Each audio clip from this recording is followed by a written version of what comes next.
മാന്യപ്രേക്ഷകർക്ക് നമസ്കാരം. ബി.ജെ.പിക്ക് ഇന്ത്യയെ തീരെഴുതി കൊടുക്കാൻ ഒരു വനിതാ സംവരണ ബില്ല് ഞങ്ങൾക്ക് വേണ്ട. പട്ടിൽ പൊതിഞ്ഞ പാഷാണം എന്നാണ് ഇന്ന് പാർലമെന്റിലെ ചർച്ചയിൽ ഇ.ടി. മുഹമ്മദ് ബഷീർ ഈ ബില്ലിനെ സൂചിപ്പിച്ചത്. നിങ്ങൾ കേട്ടില്ലേ? ഇത് പെരിന്തൽമണ്ണ ബ്ലോക്ക് പഞ്ചായത്ത് പ്രസിഡന്റ് മുസ്ലിം ലീഗിന്റെ നേതാവാ. എന്താ ഇപ്പൊ ലേറ്റസ്റ്റ് ആയിട്ട് ബി.ജെ.പിയുടെ തലയിലേക്ക് ഓടിക്കയറുന്നത്? ഈ വിളിച്ചു പറഞ്ഞത് ഈ വനിതാ സംവരണവും അതേപോലെ തന്നെ ഇ.ടി. മുഹമ്മദ് ബഷീറിനെ കുറിച്ചൊക്കെ ചർച്ച ചെയ്യാം. ഇവരൊക്കെ എന്താണ് ഈ സംവരണം, ഇവരൊക്കെ തന്നെ എങ്ങനെ ഉപയോഗിക്കുമെന്നൊക്കെ തന്നെ നമുക്ക് ചർച്ച ചെയ്യാം. പക്ഷേ ഈ ഒരു ചാടിവീയൽ എന്തിനു വേണ്ടിയാണെന്നാ നിങ്ങളൊക്കെ കരുതുന്നത്?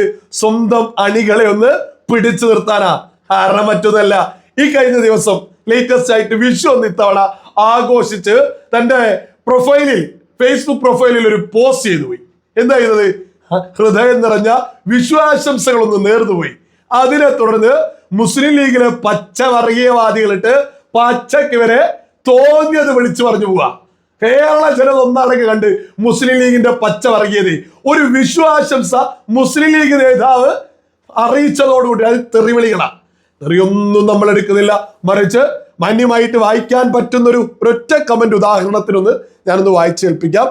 ആരുടെയും ആഘോഷങ്ങൾക്ക് ആരും എതിര് നിൽക്കേണ്ടതില്ല, പക്ഷെ യോജിക്കാൻ പറ്റുന്ന വിഷയത്തിൽ മാത്രം യോജിക്കുക. വിശ്വാസം വല്ലതും അവരവർക്കുണ്ടെങ്കിൽ അത് ആരുടെയും മുന്നിൽ പണയം വെക്കേണ്ടതില്ല. എന്തെല്ലാം കാട്ടിക്കൂട്ടലുകളാണ്! അടുത്ത സീറ്റിലുള്ള തയ്യാറെടുപ്പ്. നൂർബീനമാർ, അതായത് മറ്റു മതത്തിലുള്ള ഒരു ആഘോഷത്തിന് ഒരു ആശംസ പറഞ്ഞാൽ പോലും തന്റെ വിശ്വാസം തൊയ്ഞ്ഞു പോകുമെന്ന് വിശ്വസിക്കുന്ന കുറെ മരമൊണ്ണകളാ മുസ്ലിം ലീഗിന്റെ അണികൾ എന്ന് പറയുന്നത്.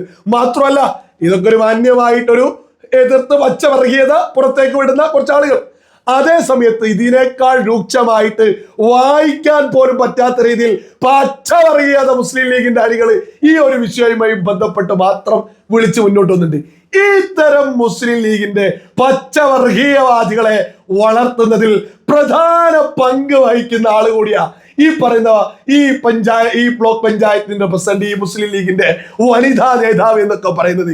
ഇവരോടൊക്കെ പറയാനുള്ളത്, ഇനിയെങ്കിലും മനുഷ്യനായിട്ട് ചിന്തിച്ച് മനുഷ്യത്വം ഉയർത്തിപ്പിടിച്ചൊന്ന് മുന്നോട്ട് പോവാൻ ഈ ഒരു വർഷമെങ്കിലും ഒന്ന് പൊതിഞ്ഞെടുക്കുക. എന്നിട്ട് അടുത്ത വിഷു ആശംസിക്കുമ്പോഴെങ്കിലും സ്വന്തം അണികള് ഇതുപോലെ തെറി വിളിക്കാതിരിക്കാനൊക്കെ ഒന്ന് ശ്രമിക്കുക. അവർക്ക് നല്ല കുറച്ച് കാര്യങ്ങൾ, എങ്ങനെയാണ് ഇവർക്ക് ഇത്രത്തോളം മതബോധം വളരുന്നത്?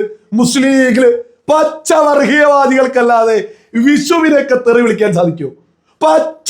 അതായത് മറ്റു മതങ്ങളുടെ ആഘോഷങ്ങൾക്ക് ഒരു ആശംസ അറിയിച്ചാൽ തന്റെ വിശ്വാസത്തിന് പ്രശ്നമാണോ എന്ന് പറഞ്ഞ് തോന്നിയത് വിളിച്ചു പറയുന്നവരെ സൃഷ്ടിക്കുന്നവരിൽ പ്രധാന പങ്ക് ഈ മുസ്ലിം ലീഗിന്റെ വനിതാ നേതാവൊക്കെ ഉയർത്തിപ്പിടിക്കും. ഇത് രാത്രമൊന്നല്ല, KM ഷാജി ഇത്തരം ആളുകളാണ് നമ്മുടെ നാടിനെ നശിപ്പിക്കുന്നത്. ഒരാവശ്യമില്ല. നമുക്കറിയാം, ഈ PK കുഞ്ഞാലിക്കുട്ടിയൊക്കെ എടുത്തു നോക്കുകയാണെങ്കിൽ, പ്രത്യേകിച്ച് ഈ പറയുന്ന PK കുഞ്ഞാലിക്കുട്ടി ഒന്നും ഒരു പൊതുശല്യമൊന്നുമല്ല, പച്ചവർഗീയതയൊന്നും ഏതായാലും പൊതുസ്ഥലത്ത് നിന്ന് വിളിച്ചു വരില്ല. പക്ഷെ കാലം മാറി ഈ KM ഷാജി മുതലുള്ള മുസ്ലിം ലീഗിന്റെ നേതാക്കന്മാർ എന്ന് പറയുന്നത് നാട് നശിപ്പിക്കാൻ തുനിഞ്ഞിറങ്ങുന്നവരാ. ഈ PK കുഞ്ഞാലിക്കുട്ടിയൊക്കെ മതത്തിന്റെ പേരിൽ അധികാരം പിടിക്കുക, സ്വന്തം ബിസിനസ് വളർത്തുക എന്നുള്ളത് മാത്രമാണ് ഒരു സൈഡിലൂടെ അവർ ചെയ്ത് മുന്നോട്ട് വന്നത്. പക്ഷെ KM ഷാജി മുതൽ ഈ പറയുന്ന വനിതാ ലീഗ് നേതാവ് ഉൾപ്പെടെയുള്ള ആളുകൾ നമ്മുടെ നാട് നശിപ്പിക്കുക. ആ നശിപ്പിച്ചതിന്റെ റിസൾട്ട് സ്വന്തം മണ്ടക്ക ഈ കഴിഞ്ഞ വിഷു ആഘോഷിച്ചപ്പോ ഈ വനിതാ നേതാവിനൊക്കെ കിട്ടിയിട്ടുള്ളത്. ഇവർക്കൊരു മാതൃഭൂമി പ്രോഗ്രാമിൽ പോലും പോയിട്ട് എന്താ പറയുന്നത്? മത ഐക്യം. നിങ്ങൾ ഇതൊന്നിട്ടു. നമ്മൾ ഏതൊരിടത്തും നമ്മുടെ രാഷ്ട്രീയം ഉണ്ടാകുമ്പോഴും മതവിശ്വാസം എന്ന് പറയുന്നത് അതിൽ നിന്ന് പുറത്ത് വെച്ചുകൊണ്ട് ആ കുപ്പായി ഊരി വെച്ച് കയറാനുള്ളതല്ല നമ്മുടെ ഒരിടവും. സ്വാഭാവികമായും നമ്മൾ നിൽക്കുന്ന എല്ലായിടത്തും ആ സ്വത്വം അതിൽ വെളിപ്പെട്ട് വരും. പക്ഷെ ഇവിടെ പറഞ്ഞതുപോലെ തന്നെ അധികാര വിനിയോഗത്തിനായി അത് ഉപയോഗിക്കുമ്പോഴാണ് പ്രശ്നം. അതെനിക്കൊന്നും കൂടി ക്ലാരിഫൈ ചെയ്യണമെന്ന് വിചാരിക്കുന്നു. കാരണം ഈ ക്വസ്റ്റ്യനിൽ തന്നെ രണ്ട് കാര്യമുണ്ട്. ഒന്ന്, എൻ്റെ പൊളിറ്റിക്കൽ പാർട്ടിയിൽ ഒരു മതത്തിൻ്റെ പേരുണ്ട്. രണ്ട്, മതം പറഞ്ഞ് വോട്ട് നേടാൻ ശ്രമിക്കുന്ന മറ്റൊരാളുണ്ട്. ഇത് രണ്ടും രണ്ടാണ്. എൻ്റെ പാർട്ടിയുടെ പേരിൽ മതം ഉണ്ടാവുകയും അധികാര ലബ്ധിക്ക് വേണ്ടി തന്നെ ഞങ്ങൾ ഈ മതമുള്ള ഒരു രാഷ്ട്രീയ പാർട്ടിയായിട്ട് മുന്നോട്ട് പോവുകയും ചെയ്യുന്നു. അതിൻ്റെ കാരണം അധികാര വിനിയോഗവും ദുർവിനിയോഗവും രണ്ടാണ്. ഒരു മെജോറിറ്റേറിയൻ പൊളിറ്റിക്സ് ഉള്ളൊരു രാഷ്ട്രത്ത് അല്ലെങ്കിൽ നാട്ടിൽ നമുക്ക് ന്യൂനപക്ഷങ്ങൾക്ക് അധികാരം വേണമെങ്കിൽ അവർ അവരുടെ സ്വത്വത്തിൻ്റെ പേരിൽ സംഘടിക്കുക തന്നെ വേണം എന്നുള്ളതാണ് ചരിത്രം തന്നിട്ടുള്ള പാഠം. അങ്ങനെ അല്ലാതെ അതിഭീകരമായൊരു ജനാധിപത്യ ബോധം കൊണ്ട് ഇന്നേ വരെ അത് സാധ്യമായിട്ടില്ല. സാധ്യമാവുന്ന ഒരു കാലത്തേക്ക് നമുക്ക് ഈ കോൺസെപ്റ്റ് ഇല്ലാതാവുന്നതിനെ കുറിച്ച് ആലോചിക്കാം. നിങ്ങൾ കേട്ടില്ലേ, ഏതൊരു സ്ഥലത്താണെങ്കിലും മതവിശ്വാസത്തിന്റെ കുപ്പായം ഊരിവെക്കേണ്ട, സ്വത്വബോധം ഉയർത്തിപ്പിടിക്കണം. ഇതൊക്കെ പ്രസംഗിക്കുന്ന ഇവര് വിശ്വാസംസകൾ അറിയിക്കുമ്പോ സ്വന്തം അണികളെ പഠിപ്പിച്ചത് അണികൾ വിളിച്ചു പറയുന്ന പച്ചത്തെറിയും പച്ച സംസ്കാരമില്ലായ്മ നമ്മൾ ഈ കഴിഞ്ഞ ദിവസം കണ്ടത്. ഇവരെ പോലെയുള്ള മുസ്ലിം ലീഗ് നേതാക്കന്മാരാ നമ്മുടെ നാട്ടിൽ ഭിന്നിപ്പുണ്ടാക്കുന്നത്. ഒരു തർക്കമില്ലാത്ത വിഷയം. ഇവര് പൊതു പ്രോഗ്രാമിൽ എത്തുമ്പോ സ്വത്വബോധം ഉയർത്തണം. തന്റെ മതവിശ്വാസം മാറ്റിവെക്കരുത്, തന്റെ മതവിശ്വാസം അങ്ങനെയാണ്, ആനയാണ്, കുതിരയാണ് എന്ന് പറയേ ഇവര് തന്നെ മറ്റു മതങ്ങളെ വിശ്വാസികളെ ആശംസ അറിയിച്ച് മതേതരത്വം തെളിയിക്കാനെന്ന് ശ്രമിക്കുമ്പോ അണികൾക്ക് ഇത് ഓർമ്മയുണ്ടാവില്ല. അണികൾക്ക് ഈ ഫസ്റ്റ് പറഞ്ഞ പ്രസംഗം പഠിച്ചു വെച്ചിട്ടുണ്ടാവും. പിന്നെ നിങ്ങൾ കേട്ടില്ലേ, ഒരു ഭൂരിപക്ഷ സമൂഹത്തിന്റെ ഇടയിൽ ന്യൂനപക്ഷ ആളുകള് മതത്തിന്റെ പേരിൽ, സ്വത്വത്തിന്റെ പേരിൽ ഐക്യമുണ്ടാക്കണോ, മതത്തിന്റെ പേരിൽ സംഘടിക്കുവിൻ, അധികാരം പിടിച്ചെടുക്കാമെന്ന് പച്ചക്ക് പറയുന്നതല്ലേ നമ്മൾ കേട്ടത്.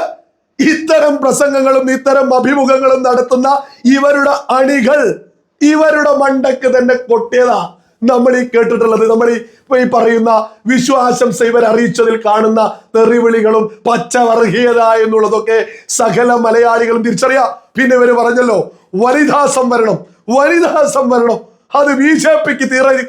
ഇതൊക്കെ ഒന്ന് മനസ്സിലാണ്. നരേന്ദ്രമോദിയൊക്കെ രാജ്യത്ത് കൊണ്ടുവരുന്ന ഒരു പദ്ധതിയെ കുറിച്ച് മനസ്സിലാകണമെങ്കിൽ പ്രതിപക്ഷത്ത്, പ്രത്യേകിച്ച് മുസ്ലിം ലീഗ് ഒക്കെ എടുക്കണം, ഒരു 100 വർഷമെങ്കിലും ചിന്തിച്ചാൽ അവർക്കൊരു ഉത്തരം കിട്ടും. ഡിജിറ്റൽ ഇന്ത്യ എന്ന് പറഞ്ഞ സമയത്തും ഇവരൊക്കെ ഉറഞ്ഞു തുള്ളിയവരാ. ഇന്ന് ഇവരുടെ പോക്കറ്റില് ഗൂഗിൾ പേയും ഫോൺ പേയും പേടിഎമ്മും ഈ സംവിധാനങ്ങൾ മൊത്തം എടുത്ത് ഇവരിപ്പോ ഒരു ചായ കുടിക്കുകയാണെങ്കിൽ ഗൂഗിൾ പേ ചെയ്യും, അല്ലെങ്കിൽ പേടിഎം അല്ലെങ്കിൽ ഫോൺ പേ ചെയ്ത് അടയ്ക്കും. അന്ന് നരേന്ദ്രമോദിയെ കളിയാക്കിയത് ആർക്കും ഓർമ്മ ഉണ്ടാവില്ല. ഇനി ഈ വനിതാ സംവരണ ബില്ലൊക്കെ രാജ്യത്ത് നടപ്പിലാക്കുമ്പോ ഇതേ മുസ്ലിം ലീഗിൽ നിന്ന് നിരവധി മുസ്ലിം സ്ത്രീകള് മത്സരിച്ച് വിജയിക്കുമ്പോ ഇവർക്ക് മനസ്സിലാവും, നരേന്ദ്രമോദി അന്ന് കൊണ്ടുവന്നത് വലിയ കാര്യമാണെന്ന് പറഞ്ഞ് കൈയടിക്കാം.